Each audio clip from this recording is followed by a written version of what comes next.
దేవునికి స్తోత్రం. ఈరోజు వాక్యము మార్కు సువార్త 9వ అధ్యాయము 49వ వచనం. ప్రతివానికి ఉప్పు సారము అగ్ని వలన కలుగును. ఉప్పు మంచిదే గాని ఉప్పు నిస్సారమైన ఎడల దేని వలన మీరు దానికి సారమును కలుగుచేతురు? మీలో మీరు ఉప్పు సారము గలవారై ఉండి ఒకరితో ఒకరు సమాధానముగా ఉండుడని చెప్పాను. హల్లెలూయా. ఇక్కడ ఈ యొక్క వాక్యంలో యేసుక్రీస్తు వారు చెప్తున్న మాట ఏంటంటే ఉప్పు గురించి. ఆయన ప్రతి విషయంలోనూ మనిషికి తన యొక్క భాగంలో ప్రతి విషయంలోనూ యేసుక్రీస్తు వారు పాలి భాగాన్ని ఇచ్చారు. ఆయన రక్త మాంసాల్లో మనకి పాలి భాగం ఇచ్చారు. అలాగే నేను లోకమునకు ఉప్పై ఉన్నాను, మీరు ఉప్పై ఉన్నారన్నారు. నేను లోకమునకు వెలుగై ఉన్నాను, మీరు వెలుగై ఉన్నారన్నారు. అలాగే అనేక విషయాలు పౌలు గారు అంటారు. ఆ యొక్క కొరింథీ పత్రిక 10వ అధ్యాయంలో ఏమంటారంటే ఆ బండ క్రీస్తే, అంటే ఇశ్రాయేలులు బండలోంచి నీళ్లు తాగారు, ఆ బండ క్రీస్తే అని పౌలు గారు ఆ బండని యేసుక్రీస్తు వారితో పోల్చారు. పేతురు గారు ఏమంటారంటే పేతురు రాసిన పత్రికలో మనము సజీవమైన రాళ్ళము అంటారు. ఎందుకు ఈ మాట చెప్తున్నానంటే ప్రతి విషయంలోనూ దేవుడు ఏది కూడా మరుగు చేయకున్నా ఆయనకి తండ్రి వల్ల ఈ భూమి మీద నరుడిగా వచ్చినప్పుడు దేన్నైతే ఆయనకి అనుగ్రహించారో దానిలో మనిషికి కూడా దేవుడు పాలి భాగం ఇచ్చారు. మొట్టమొదటిసారిగా ఆయన రక్తమాంసాల్లో, అంటే ఆ యొక్క రక్తంలో కడగబడి పాపక్షమాపణ పొందుకున్న వంటి వారికి యేసుక్రీస్తు వారి యొక్క శరీరములో పాలిభాగం ఇచ్చారు. అందుకే ప్రతి నెల మొదటి వారం మనం ప్రభు బలలో పాల్గొంటాం. కొన్ని సంఘాల్లో అయితే వారం కూడా తీసుకుంటారు. ఎందుకంటే అందులో పాలిభాగం మనం యేసుక్రీస్తు వారి యొక్క శరీరాన్ని ధరించుకొని ఆయన రక్తము మనలో ప్రవేశించి మనం ఆయన పోలికలోనికి ఆయన స్వరూపంలోనికి మార్చబడాలి. వాటి వలన ఇక్కడ తిన్న ఆ రొట్టె ద్రాక్ష రసం ప్రభువారికి శరీరానికి రక్తానికి సాదృశ్యంగా ఉంది. వాటిని పరిశుద్ధంగా పవిత్రంగా తీసుకున్నప్పుడు వాటి ద్వారా పరలోకంలో వాటి నిమిత్తము మనకి తీర్పు ఉందని 2వ కొరింథీ పత్రిక 15వ అధ్యాయంలో రాయబడి 11వ అధ్యాయము 30వ వచనంలో రాయబడి ఉంది. కనుక దేవుడు ప్రతి విషయంలోనూ మనకి పాలిభాగం ఇచ్చారు. ఇక్కడ ఆయన ఉప్పులో మీరు లోకమునకు ఉప్పై ఉన్నారని మరొక దగ్గర దేవుని వాక్యం రాయబడి. అయితే ఇప్పుడు ఉప్పు యొక్క సారముల గురించి చెప్తున్నారు ఆయన. ఉప్పు నిస్సారమైతే, అంటే ఉప్పుకి సారము దేని వలన కలుగుతుందంటే అది అగ్ని వలన కలుగుతుంది. ఒకవేళ ఆ ఉప్పుకి ఆ అగ్ని వలన సారము కలగకపోతే, ఒకవేళ కలిగిన ఆ సారాన్ని ఉప్పు పోగొట్టుకుంటే అది నిస్సారమైపోతే, సారము లేనిదైపోతే మరి దానికి దేని వలన మీరు సారాన్ని కలుగజేయగలరు అని యేసుక్రీస్తు ప్రభువారు అడుగుతున్నారు. అంటే ఈ ఉప్పుని మనిషితో పోల్చారు. ఉప్పులో 5 రకాల గుణాలు ఉన్నాయి. అన్నీ మంచి గుణాలే. ఒకటి రుచికి సాదృశ్యం, రెండవది శుభ్రానికి సాదృశ్యము, మూడవది స్వస్థతకు సాదృశ్యము, నాలుగవది ఆ యొక్క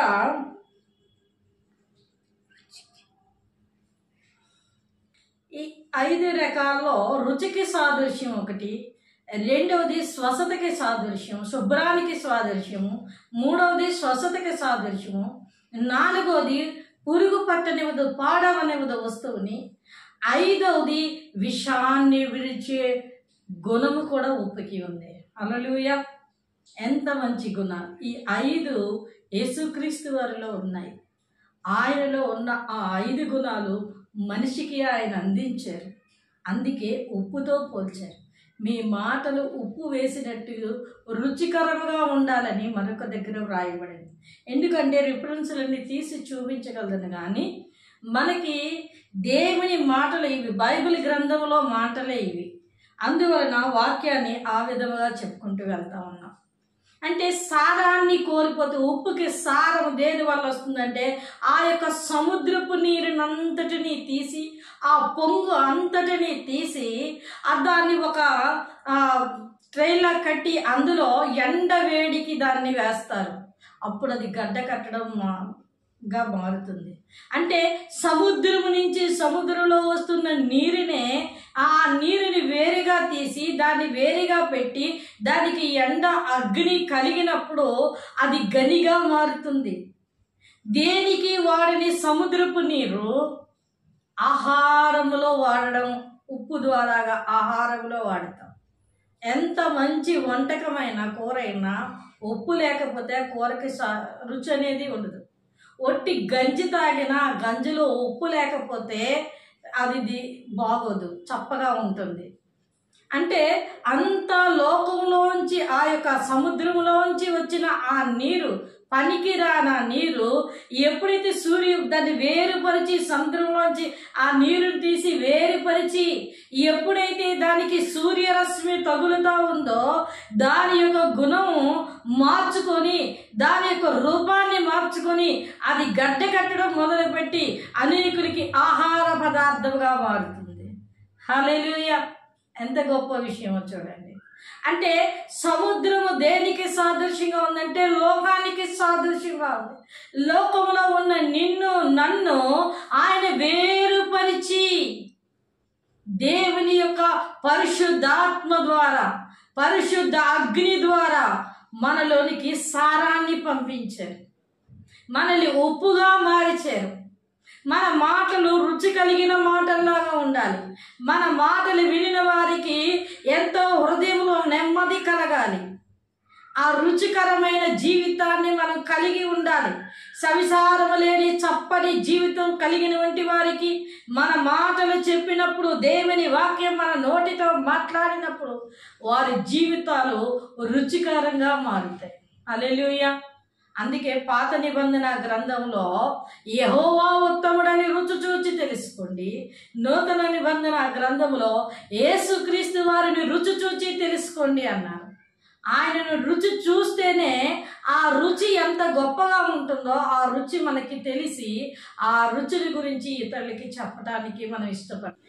ఈ యొక్క ఉప్పు యొక్క రుచిని చూసిన మనము, ఇప్పుడు ఇది వేసవి కాలం కనుక మామిడి పళ్ళు బాగా దొరుకుతూ ఉంటాయి. ఎక్కడ పడితే అక్కడ మామిడి పళ్ళు అమ్ముతూ ఉంటారు. మనకి కొనుక్కోవాలి, ప్రతి ఒక్కరు కూడా కొనుక్కొని తింటారు, ఇది సంవత్సరానికి ఒక పంట కదా అని. అలాగా మనము ఆ మార్కెట్కి వెళ్ళి ఒక షాప్లో మనం మామిడి పళ్ళు తెచ్చుకొని వాటిని తిన్నప్పుడు, దాన్ని కట్ చేసి తిన్నప్పుడు దాని రుచి టేస్ట్ చూసిన తర్వాత ఆ పళ్ళు చాలా బాగున్నప్పుడు ఏం చేస్తామంటే మన పొరుగు వారు కానీ, మన ఇరుగు వారు కానీ, మన బంధువులు కానీ, మన స్నేహితులు కానీ, నేను మార్కెట్కి వెళ్తున్నాను, ఇదిగో మామిడి పల్లికి వెళ్తున్నాను అని చెప్పినప్పుడు మన వారికి ఏం చెప్తామంటే, పలానా షాపులో పళ్ళు చాలా బాగున్నాయి, మేము వాటిని తెచ్చుకున్నాము, వాటి రుచి చాలా మాధుర్యంగా ఉంది కనుక ఆ పళ్ళుని ఆ షాప్కి వెళ్ళి కొనండి, అక్కడ చాలా మంచిగా బాగున్నాయి, రేటు కూడా చాలా బాగుందని చెప్పి వాళ్ళకి మరి ఆ మాటలను మనం తెలియచేస్తాం. ఎందుకంటే అది సత్యం. అక్కడి నుంచి మనం తెచ్చుకున్న ఆ పండుని తిన్నాం, దాని రుచి చూసాము, ఆ రుచి చాలా బాగుంది కనుక ఆ రుచి గురించి అది సత్యము కనుక వారికి చెప్తాం. అలాగే యేసుక్రీస్తు వారు కూడా ఆయనలో ఉన్న ప్రేమ, మాధుర్యము, ఆయన ఆ ప్రజలను ప్రేమించే విధానము, క్షమించే గుణము, ఆయనలో ఉన్న మంచితనము, సమాధానము, ఇవన్నీ కూడా లోకంలోంచి వచ్చిన మనము ఆయన రుచిని చూసాము కనుక ఎవరైనా బాధతో, బలహీనతో, వ్యాధితో, లేకపోతే ఎవరైనా కన్నీటితో ఉన్నప్పుడు, మేము ఇలాంటి సమస్యలో ఉన్నప్పుడు యేసు ప్రభు దగ్గరికి వెళ్ళాము, ప్రభువారు మమ్మల్ని విడిపించారు, ఆ సమస్య నుంచి, ఆ బాధ నుంచి మమ్మల్ని విడిపించారు. అంతేకాకుండా ఆయన రక్షణ మాకు ఇచ్చారు. ఇప్పుడు మోక్షానికి వెళ్తామన్న ధైర్యం మాకుంది. మీరు కూడా ప్రభువునందు విశ్వాసం ఉంచండి అని ఆ రుచిని గురించి వారికి కూడా చెప్తాం. హల్లెలూయా! అందుకే మనము లోకమునకు ఉప్పై ఉన్నాము. మన మాటలు రుచి కలిగి ఉండాలి. యేసుక్రీస్తు వారు ఆయన రుచి కలిగిన దేవుడు కనుక మనకి కూడా అందులో పాలిభాగం ఇచ్చారు. అలా ఉండవలసిన మనము సారాన్ని కోల్పోతే, ఉప్పు తినేటప్పుడు అంటే ఆ యొక్క కూరల్లో ఆటల్లో వేసినప్పుడు అది సారం కలిగి ఉంటే అది ఎంతో రుచినిస్తుంది. ఆ ఉప్పు సారాన్ని కోల్పోతే అది ఎంత ఉప్పు వేసినా దాంట్లో రుచి అనేది రాదు. అలాగే దేవుని బిడ్డవైన నీవు, నీ మాటలు, నీ విధానము, ఆ రుచి యొక్క సారాన్ని నువ్వు కోల్పోతే అది ఎక్కడి నుంచి నువ్వు మరలా సారాన్ని తీసుకురాగలవు? అది దేవుని వలన మాత్రమే మనకు వస్తుంది. సారం లేనిది, చవిసారమైనది. వారంటారు, ఇశ్రాయేలు ప్రజలు చవిసారమైన ఈ ఆహారాన్ని మేము తినలేకపోతున్నాం అంటారు. ఆకాశం నుండి మన్నా దేవదూతలు తినే ఆహారం వారికి కురిపిస్తున్నప్పుడు అది తేనె వంటి మాధుర్యమైన రుచిని కలిగి ఉన్నప్పుడు వారు అంటారు చవిసారము లేని ఆహారం. అంటే వారి యొక్క నోరు, వారి యొక్క ఆకలి అంటే వారి యొక్క కడుపు, వారి యొక్క నోరు, వారి యొక్క శరీరము దేనికి అలవాటు పడిందంటే మాంసానికి అలవాటు పడింది కనుక దేవదూతలు తినే ఆహారము, మంచి పదార్థం వారికి అందిస్తే వారికి అది చవిసారము లేని ఆహారం అంటారు. అంటే దేవుని మాటలు ఎంత మాధుర్యమైనవో కొంతమందికి అర్థం కాదు, ఎంత రుచి కలిగినవో అవి అర్థము కాదు. కనుక దేవుని బిడ్డవైన నీవు ఆ రుచి నీలో ఉండాలి అంటే నీవు సారము కలిగి ఉండాలి. నీవు లోకము నుంచి వచ్చిన నేను కూడా లోకంలోంచే వచ్చాను. ఎన్నో దయ్యాలు పట్టి పీడింపబడి వేదనతో గురి అయిపోతున్న నన్ను ప్రభువారు ప్రేమించి ఆ దయ్యపు బంధకాల నుంచి విడిపించి పరిశుద్ధాత్మ శక్తితో నింపి మారు మనసు ఇచ్చి రక్షణ ఇచ్చి పరిశుద్ధాత్మ శక్తితో నింపి ఇప్పుడు దేవుని విషయంలో ఆయన రుచి కలిగిన మాటలు చెప్పటానికి ఆయన వాడుకుంటా ఉన్నాడు. చవిసారమైన జీవితాన్ని మాధురికరమైన జీవితంగా ఆయన మార్చారు. ఇప్పుడు నీవు కూడా అలాగే లోకంలోంచి వేరుపరచబడి ఆ సముద్రపు నీరు పొంగు ఎలాగైతే వేరుపరచబడి అది ఉప్పుగా మారిందో నేను కూడా అలా లోకంలోంచి దేవుడు మనల్ని వేరుపరిచి పరిశుద్ధాత్మని ఆత్మతో నింపి రక్షణ ఇచ్చి ఆత్మతో నింపి ఆ అగ్నితో నింపి మనకి సారాన్ని కలగజేశాడు. సారం లేని భూమిలో ఏదైనా నాటండి, ఆ యొక్క ఆహారం అంటే ఆ యొక్క ఏదైనా మొక్కను మనం నాటినప్పుడు దాని యొక్క రుచి రాదు, రుచిని కోల్పోతుంది. ఒకరోజు మా బాబు ఒక చెట్టు తీసుకొచ్చాడు, మొక్క. అది వేస్తే అమ్మా అది షుగర్కి చాలా మంచిది, ఇది తిప్పతీగా, ఇది వేస్తే చాలా బాగుంటుంది, నువ్వు వస్తే ఆ యొక్క ఆకులు నువ్వు మరబెట్టుకొని తాగితే చాలా బాగుంటుంది, నీకు షుగర్ కంట్రోల్ అవుతుందమ్మా అని తీసుకొచ్చాడు ఎక్కడి నుంచో పాపం. తీసుకొచ్చిన తర్వాత నేనేం చేశానంటే ఒక మొక్క ఉంటుండగా ఆ మొక్కలో ఈ మొక్క వేశాను. అంటే భూమి మట్టి కొద్దిగా ఉంది, దానికి ఒక కొంత సారం వెళుతుంది, దీనికి ఒక కొంత సారం వస్తుంది. ఇది ఆకులు కాసింది, అది పెరుగుతూ ఉంది. అయితే ఈ ఆకులు తీసి మరగబెట్టినప్పుడు అవి దాని రుచిని అది ఇవ్వలేదు, చాలా చప్పగా ఉంది. ఏంటి బాబు ఈ యొక్క తిప్పతీగ ఆకుల రసం చాలా చేదుగా ఉంటుంది, తాగలేమన్నాము, కానీ ఇదేంటి ఇంత చప్పగా ఉంది అని అంటే ఒకటే ట్రేలో వేసాము కనుక ఆ యొక్క మట్టి యొక్క సారము రెండు విధాలుగా వెళుతుంది కనుక ఆ యొక్క తిప్పతీగకున్న సారాన్ని అది కోల్పోయింది. అదే మొక్కను మరలా వేరే దాంట్లో తీసి వేసిన తర్వాత ఆ ఆకులు వేస్తే చాలా కషాయం, చాలా మరి చేదుగా ఉంది. చూసారా, సారము, మట్టిలో సారం లేకపోవటం వల్ల ఆల్రెడీ అందులో ఒక మొక్క ఉండి ఆ మొక్క దాని సారం అంతా తీసుకుంది కనుక ఆ మట్టి సారాన్ని కోల్పోయింది కనుక ఈ తిప్పతీయకున్న రుచి అది ఏదైతే రుచినిస్తుందో ఆ సారాన్ని అది కోల్పోయింది. అంటే దేవునిలో ఎదుగుతున్న మనము పరిశుద్ధాత్మనే సారం మనలో పోతే, ఆ సారం మనలో లేకపోతే మనం నిస్సారముగా మారిపోతాం. అందుకే మారు మనసు పొందిన ప్రతి ఒక్కరు కూడా రక్షణ తీసుకోవాలి. రక్షణ తీసుకున్న ప్రతి ఒక్కరు కూడా పరిశుద్ధాత్మ శక్తితో నింపబడాలి. ఎందుకంటే రోమాపత్రిక 8వ అధ్యాయం 9వ వచనంలో ఏమంటాడంటే, ఆత్మ లేనివాడు నా వాడు కాదు అంటున్నాడు. పరిశుద్ధాత్మనే వరాన్ని దేవుడు బాప్తిసం తీసుకున్నప్పుడే ఇచ్చారు ఆయన. ఆ ఆత్మ లేకపోతే మనం పరలోకానికి వెళ్ళినప్పుడు క్రీస్తు యొక్క స్వరూపంలోనికి మార్చకుండా ఆ మార్పంతా పోయి వేరే స్వరూపం మనకు వచ్చినప్పుడు ఆ ఆత్మ దేవుని యొక్క తేజస్సు వెలుగు లేకపోతే మన సారాన్ని మనం కోల్పోయినప్పుడు, మన సారము దేవుడు అనుకున్న సారాన్ని మనం ఇవ్వలేనప్పుడు మనకి పరలోక రాజ్యంలో స్థానం ఉండదు. ఎన్ని మంచి కార్యాలు చేయండి, ఎన్ని చేయండి, పరిశుద్ధాత్ముడు అనేవారు మనలో ఉండాలి. పరిశుద్ధాత్మ నింపుదల ఉండాలి. పరిశుద్ధ అగ్ని ఉండాలి. ఆ అగ్ని ఉంటే సారం మనలోనికి వస్తుంది. ఆ అగ్ని లేకపోతే సారాన్ని కోల్పోతాం.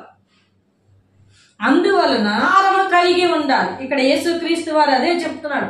ఉప్పు నిస్సారమైతే అది దేని వలన సారం పొందుతుంది? సారాన్ని పొందలేదు. ఉప్పు మరలా రెండోసారి అది పోతుంది. ఇంకా ఆ ఉప్పు పోవటమే, మళ్ళా కొత్త ఉప్పు తెచ్చుకోవటమే. కానీ దేవుడు ప్రేమ కలిగిన దేవుడు తన ప్రజలకు మరలా మొరపెట్టినప్పుడు, మరలా దేవుని దగ్గర అడిగినప్పుడు, మరలా పరిశుద్ధాత్మ కొరకు వారు వేడుకున్నప్పుడు మరలా ఆయన పరిశుద్ధాత్మనే అగ్నితోటి మనల్ని నింపి మళ్ళీ సారవంతులుగా చేస్తారు. హల్లెలూయా. ప్రియ సోదరి సోదరుడా, నువ్వు సారాన్ని కోల్పోయావా? ఈరోజు దేవుని వాక్యం నీతో మాట్లాడుతూ ఉంది. నువ్వు సారాన్ని కోల్పోతే మరలా నీ సారాన్ని పెంపొందించుకో. ఆదాము అవ్వలు ఈ పండు తిన్ననాడు మీరు చచ్చెదరు అని దేవుడు చెప్పాడు ఆదికాండం. వారు చచ్చిపోయారా? పండు తిన్న వెంటనే చనిపోలేరు. వారిలో ఉన్న మహిమ వెళ్ళిపోయింది. సారాన్ని కోల్పోయారు. దేవునితో ఉన్న సహవాసం అనే సారాన్ని వారు కోల్పోయారు. దేవునితో వారు అంటుగట్టబడి దేవునితో నడవలసిన విధానాన్ని వాళ్ళు కోల్పోయారు. వాళ్ళు భూమి మీదకి వచ్చేసారు. ఎందుకంటే దేవుని మహిమ వెళ్ళిపోయింది. ఆజ్ఞ అతిక్రమించిన వెంటనే మహిమ వెళ్ళిపోయింది. మహిమ వెళ్ళిపోగానే దేవునితో సహవాసాన్ని పోగొట్టుకున్నారు. అది సారం కోల్పోవటం అంటే. పరిశుద్ధాత్ముడు మనలో ఉంటే మనం దేవునితో సహవాసం కలిగి ఉంటాం, సారాన్ని కలిగి ఉంటాం. అందుకే ఈరోజు దేవుని వాక్యం నీతో సూటిగా మాట్లాడతాం. నువ్వు సారాన్ని కోల్పోయావా? అయితే ఆ రోజు వారి వేడుకుంటే ఆదాము అవ్వలు దేవుడు మరలా ఇచ్చినేమో. వారు వేడుకోలేదు. ఒకరి మీద ఒకరు చెప్పుకొని మౌనం వహించేశారు. దేవుడు వెళ్ళిపోమనగానే వచ్చేసారు వాళ్ళు. ఇంకక్కడ వారికి లేదు. కానీ మధ్యవర్తిని ఇప్పుడు యేసుక్రీస్తు వారు వచ్చి ఒకవేళ ఆయన రక్షణ ఇచ్చి నీకును నాకును మధ్యవర్తిగా వచ్చి సమస్త మనిషి యొక్క ఆ యొక్క పాప శాప బ్రతుకుల నుంచి విడిపించిన ఆయన భూమి మీద ఉంటుండగా మరలా నువ్వు సారాన్ని కోల్పోతే, ప్రభువా నేను సారాన్ని కోల్పోయాను ప్రభు, నాకు సారం దయచేయండి ప్రభు అని అడిగితే ఆయన మరలా నిన్ను వెలిగిస్తాడు. ఆయన ప్రేమ కలిగిన దేవుడు, ప్రేమించే దేవుడు. నిన్ను వెలిగిస్తాడు. అనేకులకు వెలుగుగా నిలబెట్టి కొండ మీద కట్టబడిన పట్టణం ఎలాగైతే మరుగై ఉండదో నీవు కూడా అలా మరుగై ఉండకుండా అనేకులకు దేవుని యొక్క ఆశీర్వాదపు కారకురాలుగా దేవుడు నిన్ను నిలబెడతాడు. కనుక నీ సారాన్ని మరలా పెంపొందించుకో. నీవు రుచి కలిగిన మాటలు నీలోంచి రావాలి.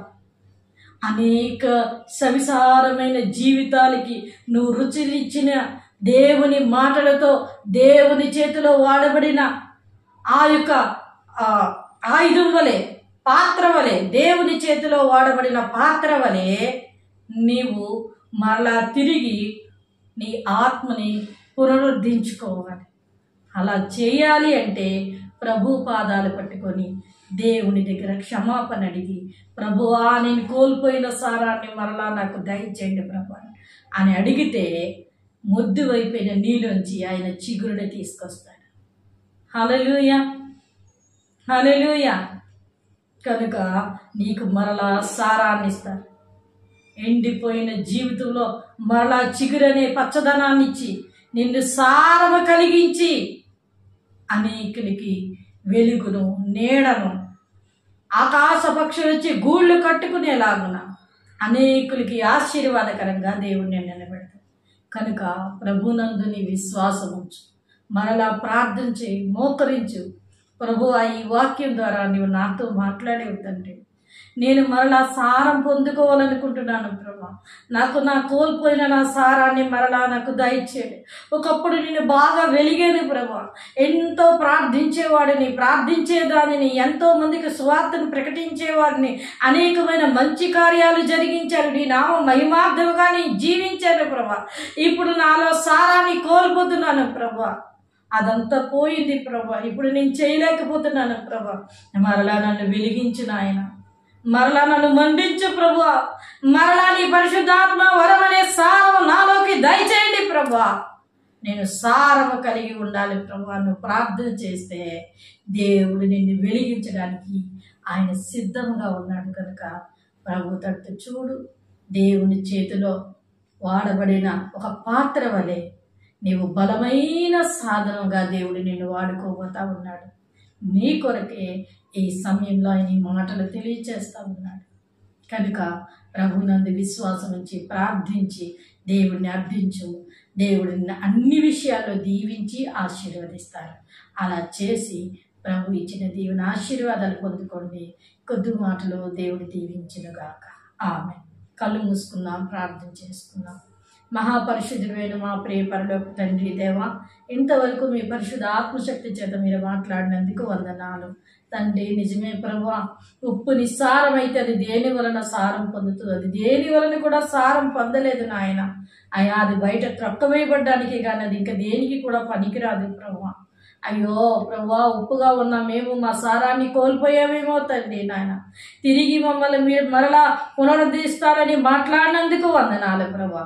ఎలా మీరు ఆ సారాన్ని మాకు కలుగు చేస్తారో మీ పాదాలు పట్టుకుని వేడుకునే ఆ మనసును నాకును మాకును చూసేవారికి వినేవారికి దయచేయండి ప్రభువా తండ్రి నాయన. నీ కృప సహాయము దయచేయమని, వెత్తబడిన వాక్యం నూరంతులుగా ఫలించేలాగా సహాయము దయచేసి వాక్యం ద్వారా మీరే మహిమ పొందుకోమని యేసు పరిశుద్ధ నామమున స్తుతించి వేడుకొనుచున్నాను పరమ తండ్రి. ఆమేన్. God bless you.